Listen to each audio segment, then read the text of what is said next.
What is authentic masculinity? Mm. Well, that's one of the things that I have struggled with my whole life. And I wrote this book 10 years ago, and I remember this. I remember sitting down and saying, "Hey, I want to talk to my sons about what it means to be a man." And I remember sitting down with a pen and a piece of paper to say, "Okay, what's my paradigm for masculinity?" And I sat at that table with that pen and paper and stared at that for a long time. I didn't have a great concept as a 45-year-old man of what authentic masculinity looked like. So I went on a deep dive to say, okay, what is my paradigm? What do I believe a man says and does in this world? And what I did is boiled it down to five what I call guideposts. And guideposts are the actions of a man. They're the essence of a man. They're the North Star to point us in toward. And the five guideposts are pretty simple, and they're really the basis of the book.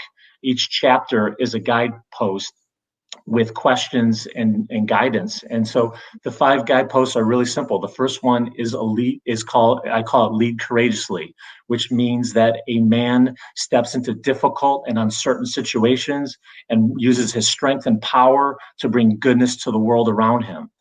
The second guidepost I talk about is pretend about nothing. And this means that a man lives authentically. He lives in truth and requires truth of other people. He embraces his own uniqueness, and he's not trying to be like the other people, not a chameleon, not trying to follow the crowd. The third guidepost is protecting your heart. And a man puts good things into his body, his mind, through our five senses. We put things that are help to elevate us and not drag us down. The fourth guidepost is all about relationships, and it's engaging in deep and meaningful relationships.